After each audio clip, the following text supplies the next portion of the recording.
sinangag. Wow, kitang-kita. What? Magaling galawin. Joke lang pala. Hindi, inaangat mo na lang yung mga pagkain.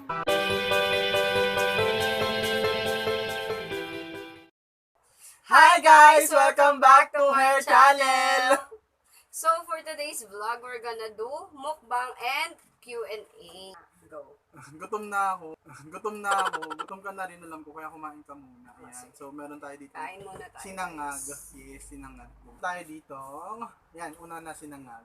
Yes. Kita ba? Yan, Yan, sinangag. sinangag.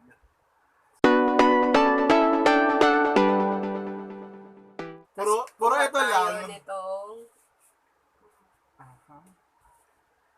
meron tayong tokwa and Longganisa and pork. Ayan.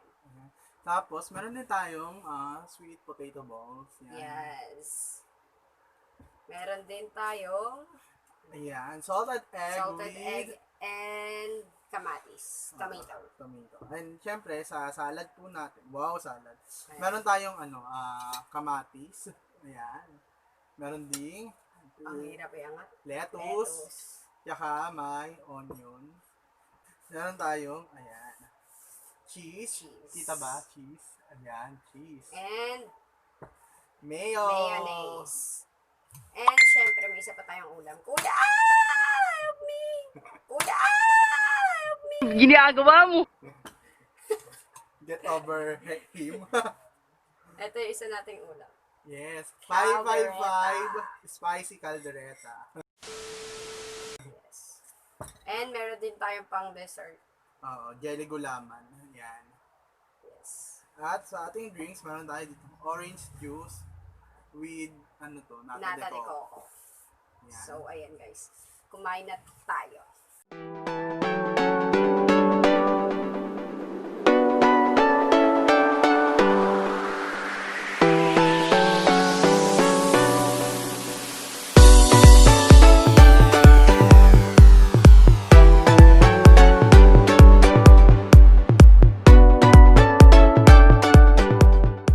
Ang sabi,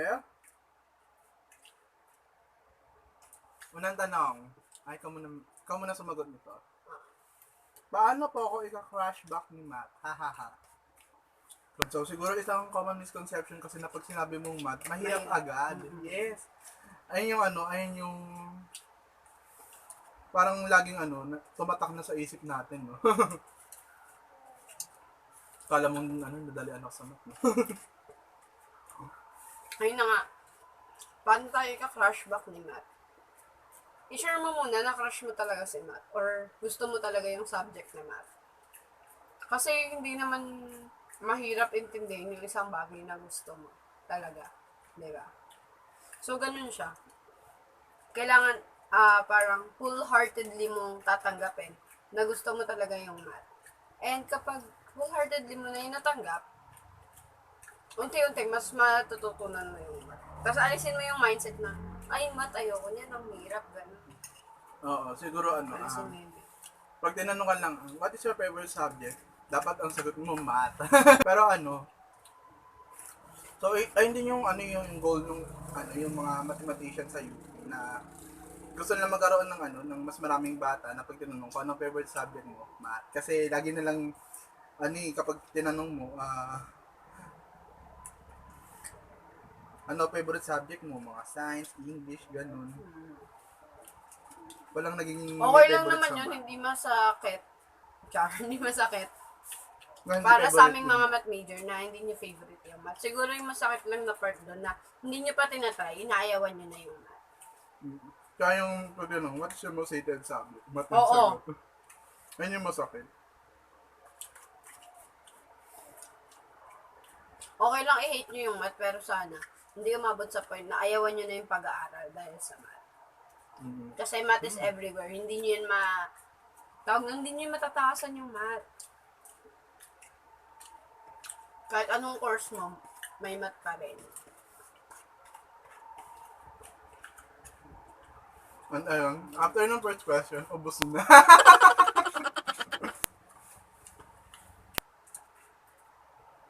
In your opinion, does LDR works? LDR, long distance relationship. Ba't sa akin naman tanong yan? Ano ba experience ko sa love life? Ako din naman wala. Ayan. So, we have the same situation, no? Tinanong tayo ng all about love, pero walang experience sa love. Oo. So, siguro, yes, mag-work siguro yung long distance relationship nyo kung hindi kayo katulad ng long distance, yun, ng long distance, communication situation natin ngayon sa Pilipinas. Bakit? Anong mayroong situation sa Pilipinas? Laging nadi-disconnect. Kapag Especially apakabagal ng internet. Oo. Lalo na kapag may online kasi kayo, may Zoom meeting. Tapos pag na-disconnect ka, iyak ka na lang. Para sa akin, does LDR works? Oo.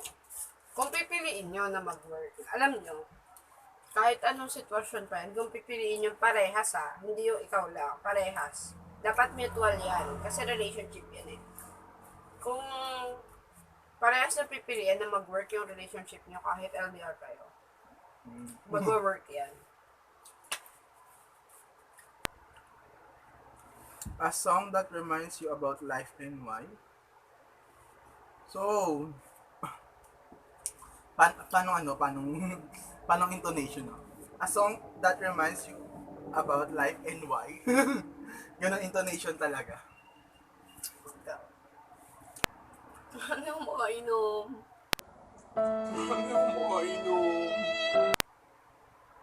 Siguro patuloy ang pangarap. Kasi di ba kahit anong struggles mo sa buhay, pag pinagpatuloy mo lang yung life and patuloy ka lang naging faithful sa iyong way, hindi mo siya ang tawag dito. Hindi mo siya tinigilan hangga't hindi ka nakarating sa finish line. Talagang sa bandang huli hindi ka makakapaniwala. Sa akin yung when I look at yun ni Miley Cyrus, even before, yung first time ko yun marinig, sinearch ko talaga yan. And, yun, dun ko nakikita yung, parang extrovert kasi ako so dependent ako talaga sa mga nasa paligid ko And, merong mga tao na, parang pag nakikita ko sila yung nagbo-boost ng, parang sila yung nagiging energy source ko. Ganun. Yun yung song that reminds me of life.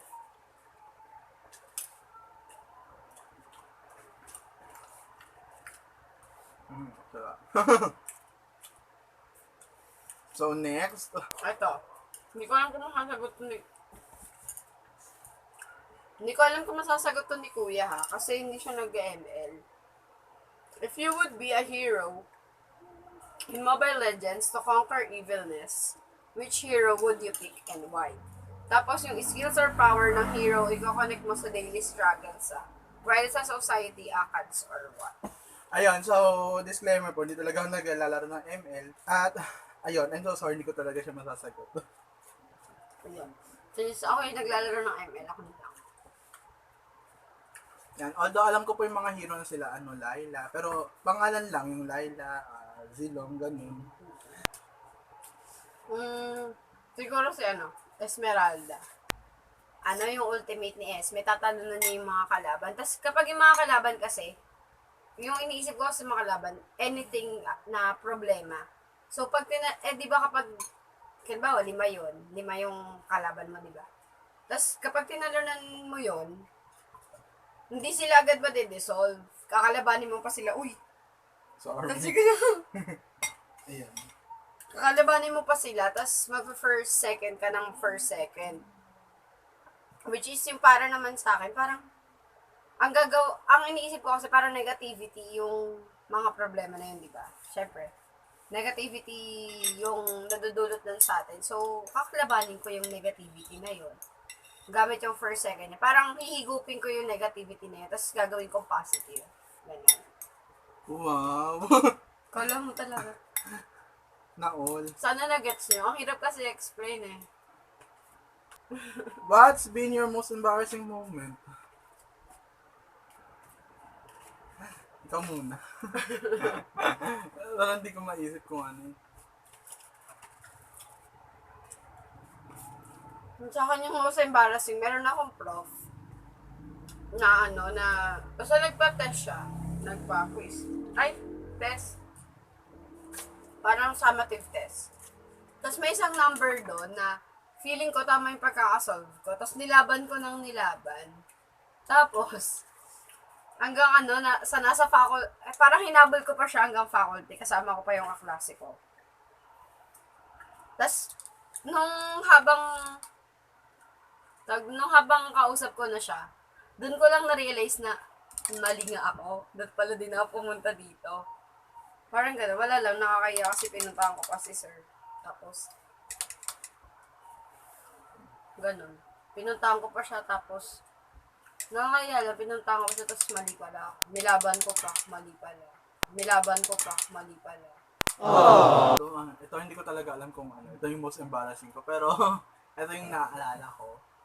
Nung 4th year ako, tinanong kami nung teacher namin sa math. Parang may question doon na, confidently sinagot ko na, na kinalculator ko pa. Dahil, exponential function yung, yung topic noon. Tapos, syempre, pag exponent, mataas yung mga numbers, di ba? So, sinagot ko siya ng, kung ano yung, raise to, niya, yung pinakasagot. Kasi masyadong mataas yung, yung exponent niya. So, ayun yung sagot ko, yung pinaka-exponent niya. Yung ang tawag doon, yung pinaka yung, yun. Ang hirap explain. Yung pinaka na niya, yung pinaka-extracted form. Yung pinaka-number mismo. Yung number mismo? O yung naka-raise sa exponent? Hindi, yung pinaka-number mismo. Ayun. So, parang, confidently, ayun yung sinagot ko. Tapos, parang ang yabang-yabang mo nandarin ko nun eh. Tapos, nung Mali ka? Nung narinig ng teacher namin, ang sagot niya, another answer. Kaya gulat ako nung sagot, wala nung mali sa sinagot ko. Tapos, ayun pala, na-misinterpret ko yung tanong, parang sabi lang, how many times kailangan ganito ganyan. So, yung sagot, exponent lang, hindi yung hindi yung pinaka-number mismo. Embarrassing moment namin, Matt. Oo nga. Parehas, Matt. Okay, next question. How do you like to be comforted when you're sad or upset? Ikaw sumagot. Simple, pagkain. Wala, parehas tayo ng sagot. Ay, magkwento ka kapag bad trip ka, tapos tatawagan mo ako. Sige. Parang isang yun eh, parang isang beses yun, nasa school. Kami parehas. Pero ito nakasakay na sa jeep to eh. Nasa Malanday na ako. Oo, pauwi na siya. Tapos sabi, tinanong ko siya, nasaan ka? Tinanong ko siya, nasaan ka? Tapos sabi niya nasa jeep na daw siya. Nasakay na. Tapos, sabi ko, wala, pwede ba bumalik ka dito sa South? Kasi na-bad trip talaga ako nun eh.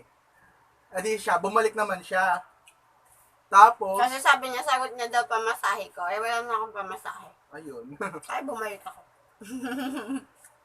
Edi ayun. Tapos, pagdating niya sa South, edi nag-McDo kami. Tapos, ayun, kinuwento ko sa kanya yung lahat ng sama ng loob ko sa sa mga nangyari nung araw na yun. And then, ayun, after which, nahimasmasan na ako. So, pagkain talaga. Pagkain, tsaka kausap. Mm-hmm.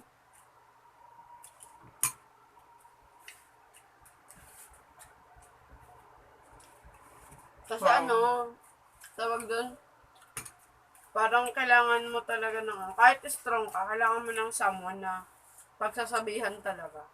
Oo. Tsaka rin eh, malag dito. Nung talagang nagalit ako ng sobra-sobra, nagtampo ako sobra-sobra dito kay Magnolia. Isang buwan ko siya hindi kinausap. Ang naging sagot, pagkain pa rin. Nung pixels ba yun? Oo. Nag-pixels tayo.